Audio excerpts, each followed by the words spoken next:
4장 1절에서 9절까지의 말씀입니다.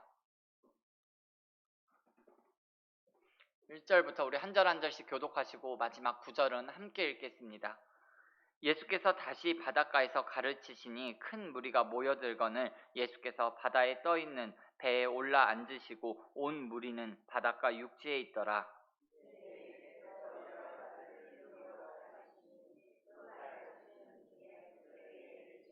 들으라, 씨를 뿌리는 자가 뿌리러 나가서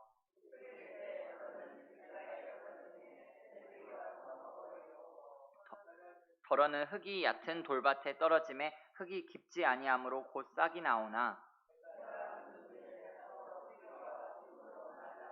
더러는 가시떨기에 떨어짐에 가시가 자라 기운을 막음으로 결실하지 못하였고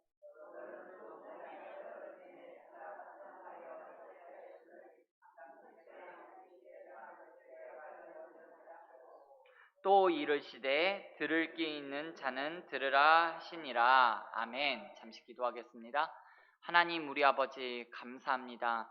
생명 연장하여 주시고 귀한 첫 시간 하나님 앞에 나와 함께 찬양하며 기도하며 주신 말씀 들을 수 있는 은혜를 부어주시니 감사합니다. 하나님 오늘도 더욱더 주님을 신뢰하고 주님 한 분만을 의지하고 말씀에 순종하는 순종자의 삶을 걸어갈 수 있도록 은혜 위에 은혜를 더하여 주시옵소서. 어떠한 환경과 상황에 놓인다 할지라도 도울 힘이 없는 인생을 의지하거나 귀인들을 의지하기보다는 정말 우리의 피난처요 바위요 산성 되시는 주님을 더욱더 의지하는 믿음 가지고 하루하루를 살아갈 수 있도록 은혜를 부어 주시옵소서. 승리하는 자 되기를 원합니다. 이기는 자가 되기를 원합니다. 주님 말씀 붙잡고 주님 말씀 속에서 내게 주시는 음성 듣고 오늘도 그 음성 붙잡고 하루하루 살아갈 수 있도록 성령 하나님 인도하여 주시옵소서. 무더운 날씨 가운데 우리의 건강을 지켜주시고 우리의 모든 가족들과 우리의 믿음의 공동체 식구들 한 사람 한 사람도 주님께서 지켜보아여 주셔서 하나님 무더위로 인하여서 어려움 당하는 사람 한 사람도 없도록 주님의 강한 손으로 붙잡아 주시옵소서. 하나님 우리 은자교회에 속한 믿음의 식구들 가운데 사업하는 분들이 있습니다. 하나님 그들의 손으로 하는 일 정말 복을 더하사 지경을 넓혀주시고 하나님 환난을 면하게 하셔서 하나님 정말 이 어렵고 힘든 때를 잘 믿음으로 이겨내게 하시고 하나님께 소망 두며 나아가게 하시고 고난의 터널을 끝까지 잘 묵묵하게 감당하며 하나님께서 그 가운데서도 어떻게 일하시는가를 경험하며 하나님의 크신 계획과 뜻을 발견하는 하나님 사업하시는 분들 모든 분들이 되어질 수 있도록 은혜 위에 은혜를 더하여 주시옵소서. 특별히 그분들을 위하여서 하나님 매 순간 기도하는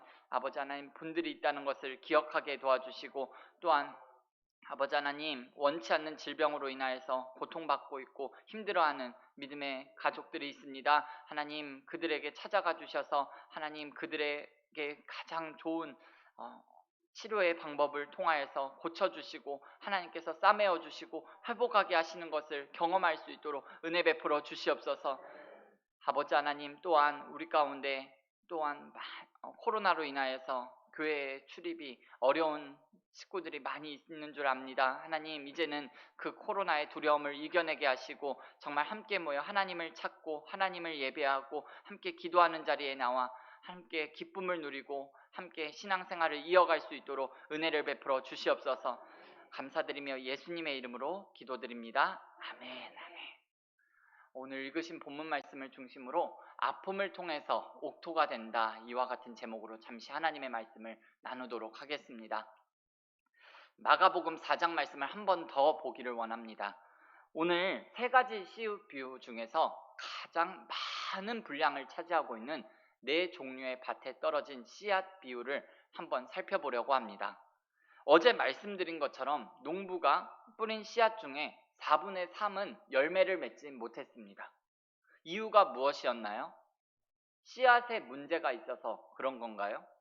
그렇지 않습니다. 씨앗 자체는 문제가 없습니다. 뭐가 문제인가요? 땅이 문제입니다. 땅이. 열매를 맺지 못한 땅들이 무슨 땅이라고 말씀드렸나요? 길가, 돌밭, 그리고 가시떨기입니다. 이 말씀을 하시고 나서 예수님께서 직접 이 비유에 대한 해석을 하셨습니다.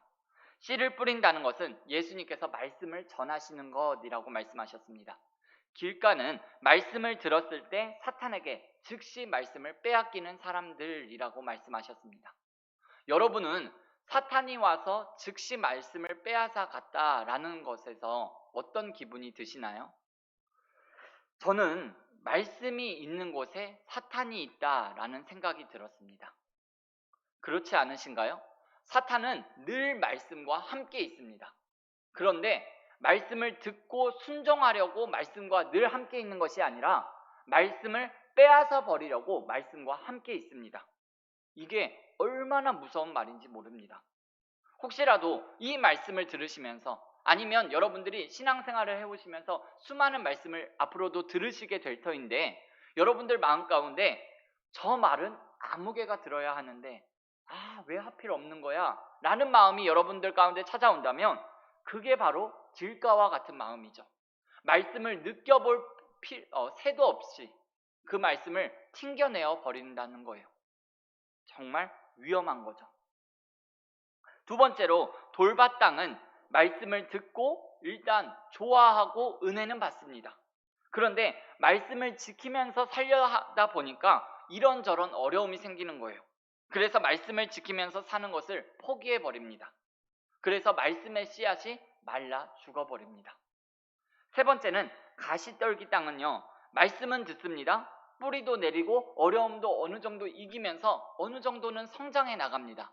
그런데 문제가 있습니다. 세상 욕심이 너무 많습니다. 유혹도 잘 받습니다. 세상을 즐기면서 사는 재미가 쏠쏠한 거예요. 그래서 열매는 맺지 못합니다. 마지막으로 좋은 땅은 말씀을 듣고 은혜를 받고 어려움도 이기고 유혹을 이기고 열매를 맺습니다. 여러분, 모든 예수님 믿는 사람들은요, 제가 방금 전에 말씀드린 네 가지 마음밭, 그 네 종류의 밭 중에 하나의 밭입니다. 이제 내 마음의 밭은 어떤 밭인가 라고 여러분 스스로 한번 물어보시기 바랍니다. 그리고 스스로 평가를 한번 내려보시기 바랍니다. 만약 스스로의 마음밭이 괜찮다라고 생각한다면 굳지 않게 여러분 애쓰셔야 하고요. 문제가 있다라고 생각이 되신다고 한다면 그 마음밭을 기경하셔야 됩니다. 회개하고 순종하고 그 마음밭을 순종으로 하나님께로 여러분 돌리셔야 합니다. 사람들은요, 땅에 관심이 많습니다. 땅을 한 평이라도 가지고 있는 사람들은 그 땅값이 언제 오르나, 땅값이 좀 더 올랐으면 하는 바람이 있고요.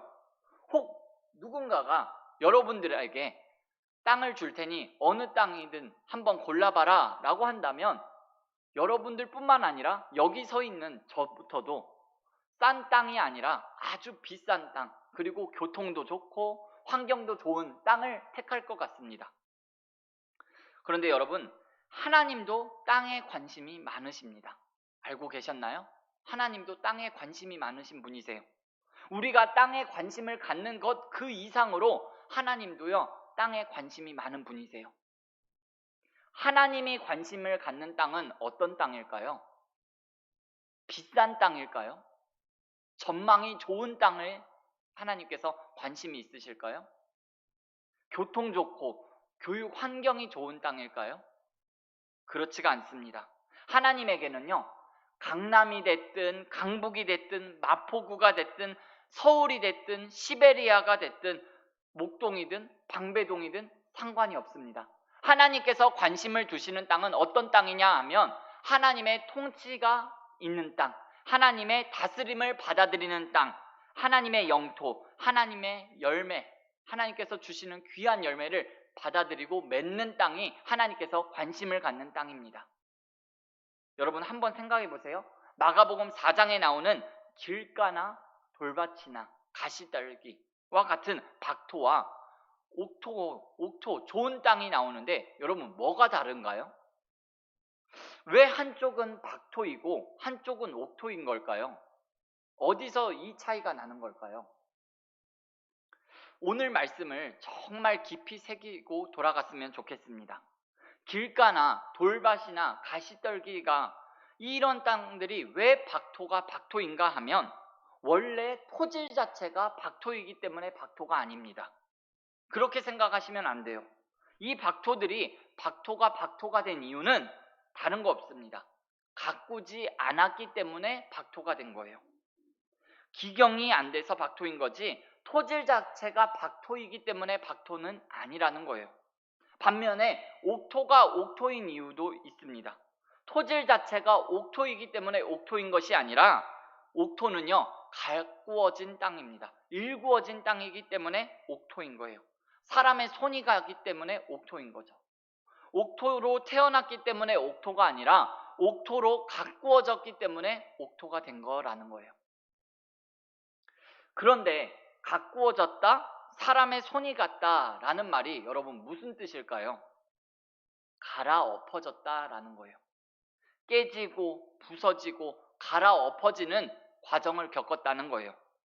그렇다면 이 좋은 땅, 옥토라고 부르는 땅의 입장에서, 이 땅의 입장에서 한번 생각해 볼게요.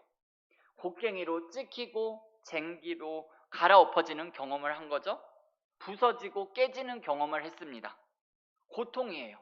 그런데 그러한 고통이 어떠한 결과를 가져왔나요? 옥토가 된 거죠.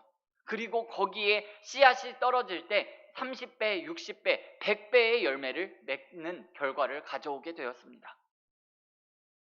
새벽부터 제가 계속 땅 하고 있는데요. 지금 이 이야기가 여러분들께 땅 이야기를 들려드리려고 하는 게 아니잖아요. 결국 사람 마음 이야기를 하는 거예요. 사람의 마음. 마음의 밭, 마음의 땅 이야기를 예수님께서 하시는 거예요. 하나님은 하나님의 백성들의 마음의 밭을 옥토로 만들기 위해서 성도들의 삶을 갈아엎으실 때가 있습니다. 그걸 그리고 우리가 고난이라고 부릅니다. 고난. 그러니까 고난은 내 마음의 밭을 옥토로 바꾸는 필수 코스입니다. 고난이 없으면 내 마음의 밭이 기경이 안 되는 것이고요. 그러면 거기에 아무리 좋은 씨앗을 뿌린다고 해도, 아무리 많은 씨앗을 뿌린다고 해도 여러분 열매를 맺을 수가 없습니다. 이런 관점에서 볼 때 이런 말은 좀 가혹하게 들리실지도 모르겠는데요. 고난이 오래 가고 고난이 아주 심한 경우가 있잖아요. 그럴 때 사람이 낙심이 되고 화도 나고 원망이 생기기도 합니다. 그렇게 되기가 쉬운데요. 사실은 그건 내 마음이 그만큼 딱딱하고 거친 상태라는 것을 반증하는 것일지도 모릅니다. 옥토로 만드는데 그만큼 시간이 많이 걸린다는 거예요.